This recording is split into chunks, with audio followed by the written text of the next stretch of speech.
have you ever set too few places at table or poured out too few drinks because you forgot to count yourself?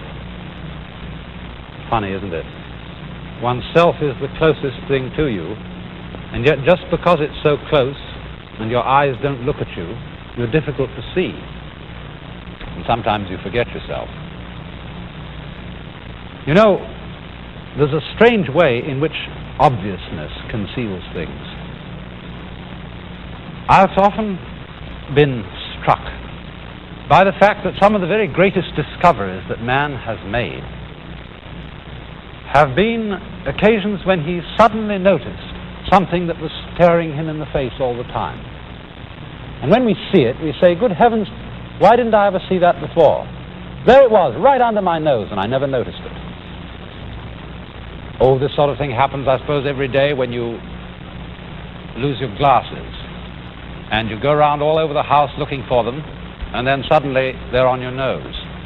Or you've lost your handbag, and there it is over your shoulder. There's an old story about an Indian king who one day woke up in the morning and turned to his bedside and looked at himself in the mirror. He had a mirror like this. You know, these old bronze mirrors, which used to be polished on one side and then had a design of some kind on the other.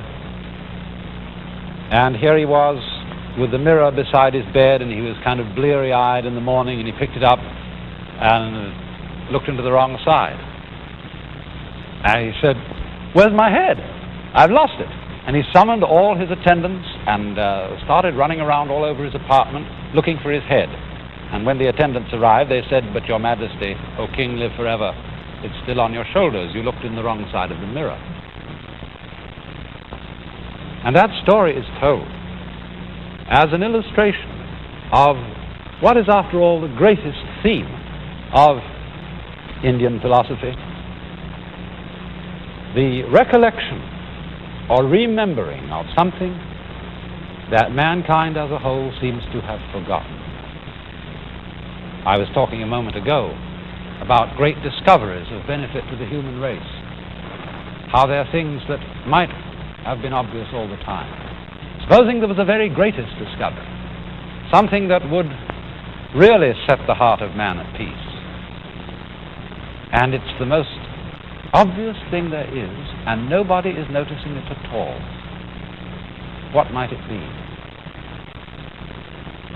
Well, when in Indian philosophy it is said that the objective of the whole thing is remembering or recollecting something that has been forgotten, what is that? It means remembering who or what we really are. Well, of course, if we say, well, who am I? We say, well, I'm a person. Well, what is a person? Here is a person. A person is originally an actor's mask, whether for an ordinary dramatic performance or a ritual performance. And in the Greco-Roman world, these masks were called persona. For the word persona means that through which there comes sound.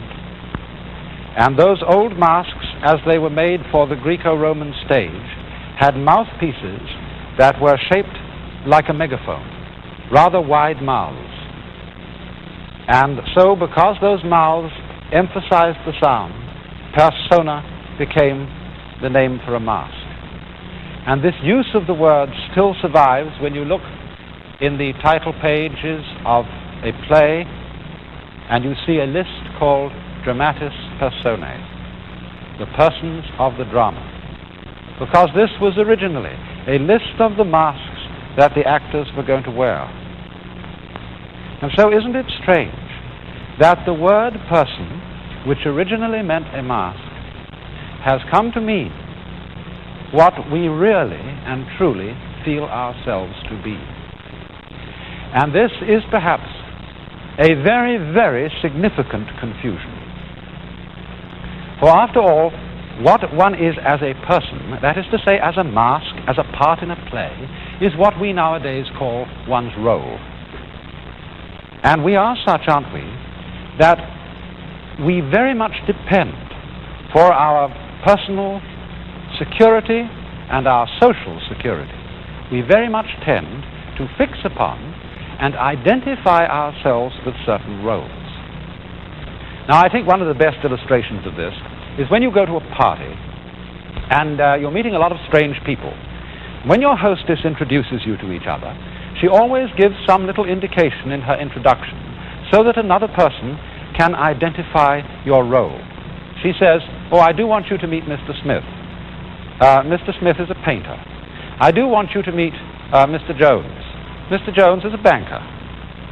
And so Mr. Smith and Mr. Jones know who they are.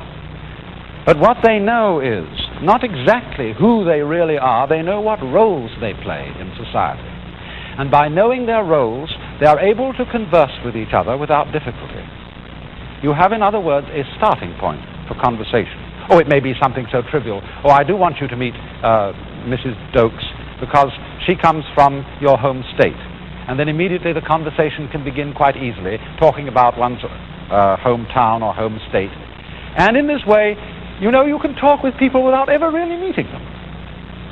By identifying clearly with your role and playing your part, or I mean it may be some other part than banker or doctor or lawyer, it may be regular guy or buffoon or bohemian or whatever sort of role one identifies oneself with. By playing this part, you can completely conceal yourself from other people. You know, the only people who don't really need these role keys in meeting each other are children. A child has no embarrassment in going straight up to you and saying, "Oh, what a pretty face you have," or "Isn't that a funny nose you've got?" He can go right into conversation without having to meet your persona, your front, your mask. And that is, of course, why great philosophers and sages have always admired children and have in that respect tried to emulate them. So then, society encourages us, not only modern society but ancient societies, have encouraged the individual to identify himself with a consistent role and to play his part consistently. In other words, we all find that the moment in which we really make fools of ourselves, when something goes wrong, is when we act out of role. In other words, my role at the moment is being a speaker on television and talking to you. And I would be considered to flub the show if suddenly I acted out of role and did something that simply speakers don't do. And if I did this unintentionally, I would feel embarrassed because my role had slipped. Now, in Indian society, the roles that people play are what we now know as their castes. In old Indian society, there were 4 principal castes: the priests, the warriors and rulers, the merchants, and the laborers. Rather much as in medieval European society, there were lords spiritual, lords temporal, commons, and serfs. And then within each one of these caste groups, there were many subdivisions corresponding to the various vocations that people adopted. But Indian society contains an interesting custom, an interesting tradition, and that is that when a man has established himself in his role about the middle of his life, he hands over his vocation, the running of his business or his shop, or whatever it may be, to his oldest son, and says, "Now you carry on." And he, the man who gives up his job or gives up his role, becomes what is called a forest dweller. He retires from active life. He changes his name and he gives up his role. And this is done in the pursuit of what is called in Hindu philosophy liberation, or to use the technical term, moksha. And this means becoming a nobody. You give up your identifying role. You drop caste and become, as it were, no one. You, in other words, go to find the great question of all life. Who behind these masks, these parts I play in life, who am I really? Now, we often talk about finding ourselves. We often talk about finding ourselves in relation to our work. Am I doing the job I am really fitted for? Am I married to the person who really suits me? Am I living in the part of the world that is really congenial to my nature? But this, you see, raises the question, doesn't it? What is one's fundamental nature? And if you look into this question carefully, you suddenly find yourself rather like an onion. You start peeling off masks or skins, looking deeper and deeper and deeper, until you get to the point of ultimate puzzle. What is it behind all this that is the very foundation of my consciousness? What am I really?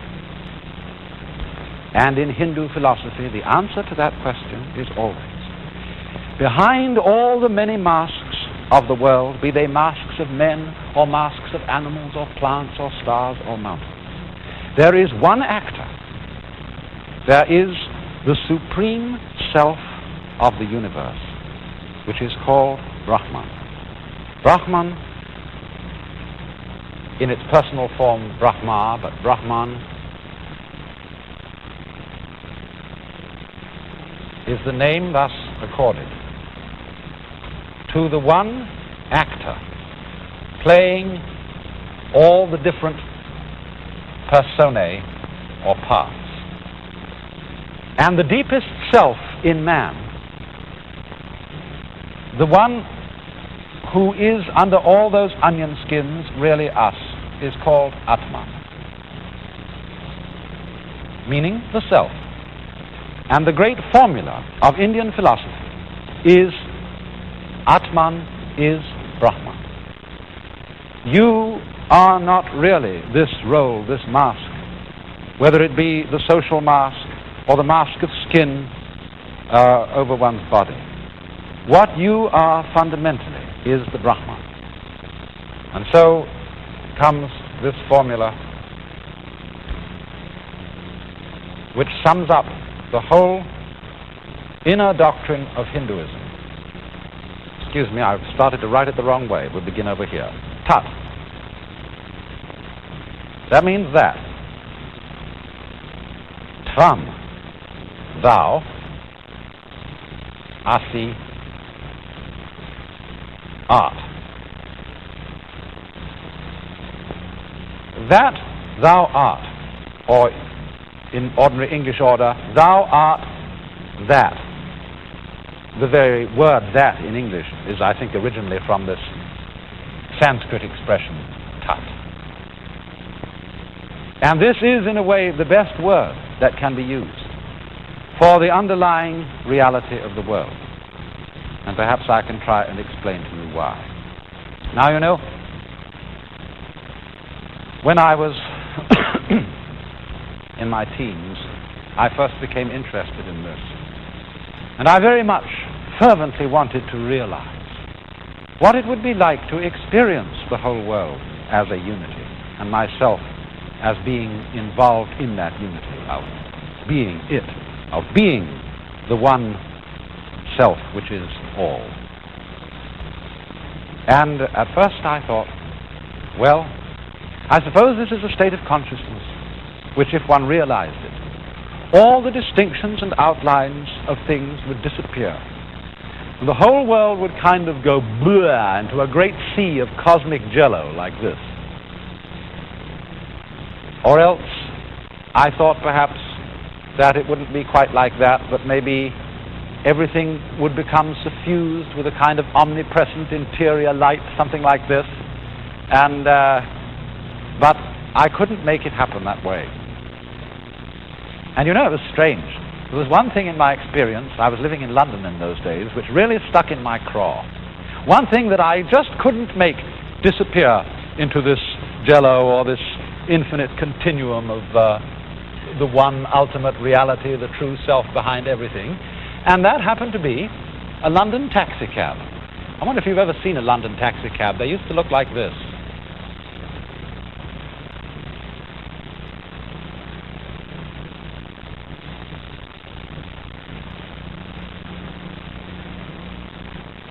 They were upright, they were ugly, they were the most individual, impertinently definite things you could imagine.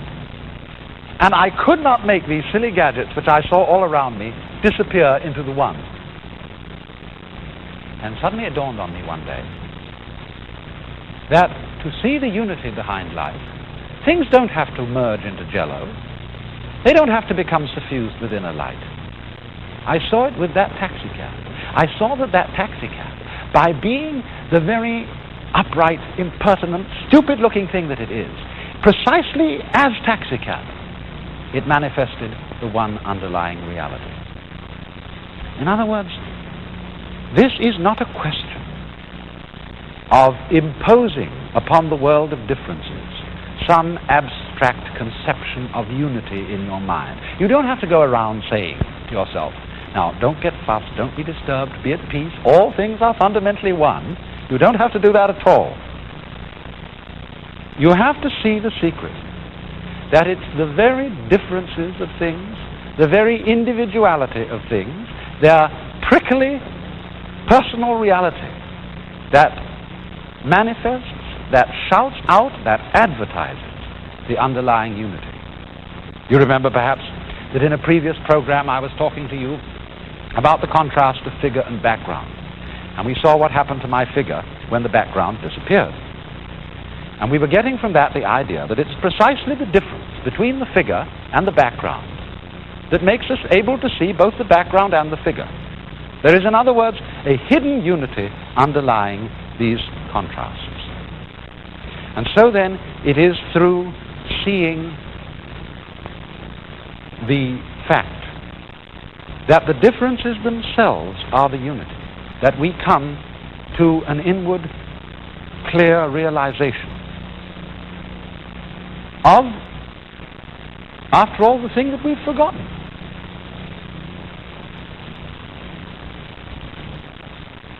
Because going about our everyday tasks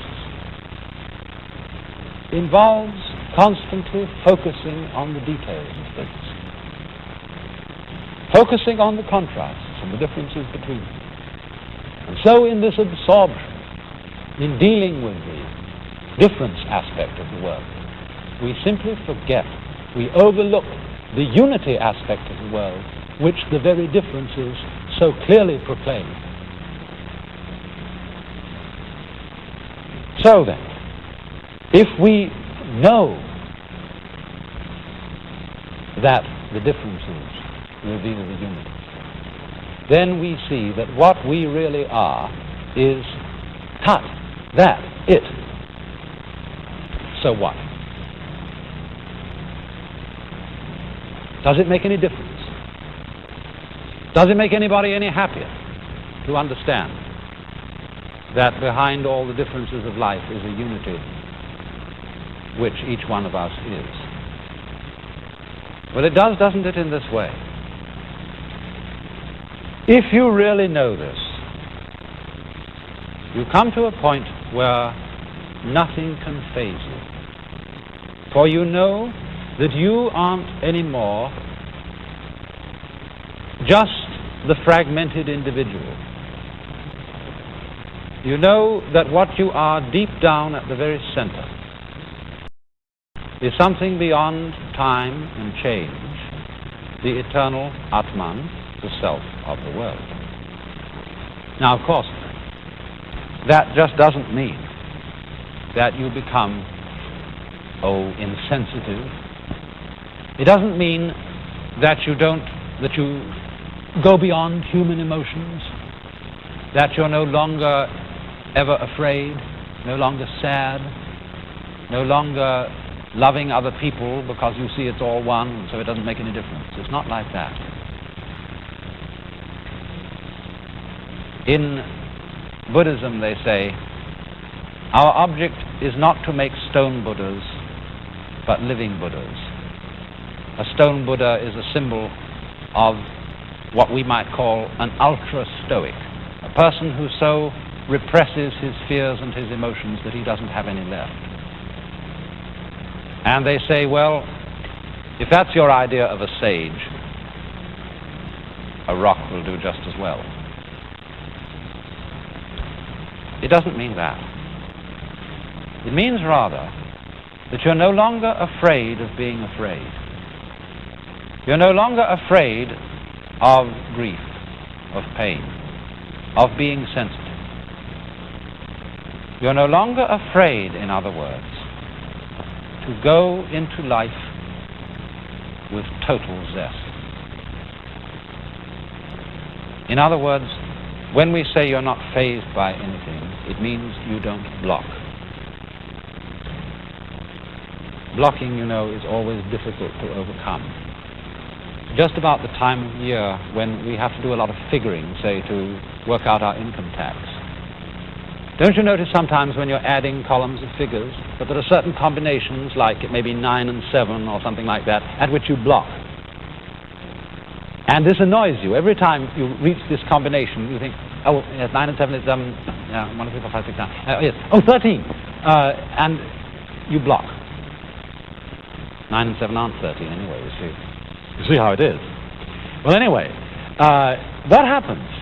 If you get annoyed that you block at it, you block at blocking, and then it gets worse and worse and worse. But if you don't get annoyed at it, and you say, oh, well, I'm going to block anyway, and you don't resist the fact that you block, it's okay, and you'll eventually stop blocking. So, in this way, too, it isn't a question of a state of mind which enables us not to be afraid at all, of not to be sad at all. It's a state of mind in which we don't block at being afraid. We are not afraid of fear. And so, as I said, this enables one to go into life with a certain kind of zest. Once upon a time, there was a Chinese Buddhist master. One of his disciples asked him the question, what is the Tao? You know, I've used that word before, T-A-O. Tao means the way of nature, in one sense. It has almost the same meaning as Brahman. It is the same one reality underlying the whole universe. Also, Tao means a way of life, a way of behaving, a way of conduct. So both meanings were involved in his question. What is the ultimate reality? What is the way of conduct by which one comes into accord with it? And the teacher answered him in 2 words. Walk on. Oh no, it's almost like a policeman when he comes out and there's a crowd hanging about the street. He says, come on now, keep moving, keep moving. For after all, keeping moving in this sense is keeping alive. Keeping things circulating. Not hoarding, not blocking. Not, as it were, getting clots of blood in one's psychological and spiritual arteries. Another illustration that is given of this state in Chinese Buddhist philosophy is the way of behavior of a ball on a mountain stream. Think of a ping pong ball on rough water. The ball keeps dancing, dancing, dancing, and it is never swamped. It never stops moving. It's always instantly responsive to the motion of the water.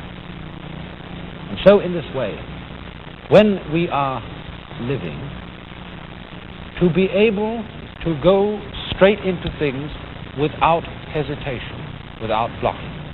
We have our own proverb, he who hesitates is lost. And hesitation is what is basically meant in Buddhist thought by attachment in a bad sense, in the sense of evil attachments to the world. It doesn't mean love. It doesn't mean joy and sorrow in that sense. It means blocking at love, blocking at joy and sorrow, blocking at fear. This is the attachment from which the sage is going to be liberated.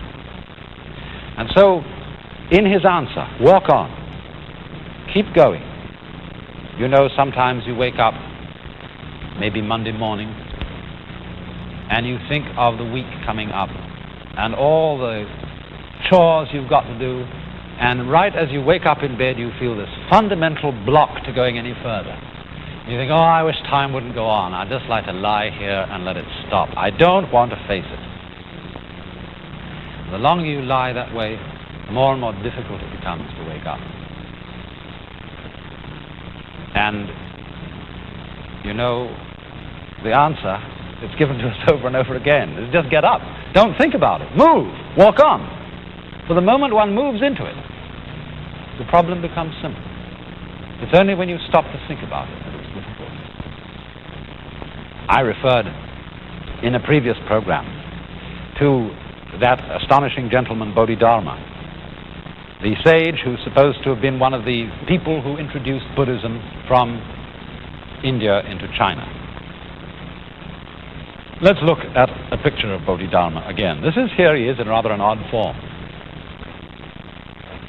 You can see him there looking like a kind of a roly-poly, and here he is rolling around various positions, and at the top it says Jinsei Nana Korobi Yaoki, which means 7 times down, 8 times up, such is life. And here he is,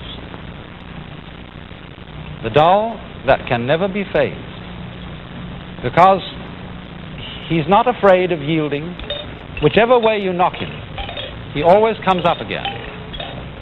He goes down, he comes up. You can never defeat him. He doesn't block.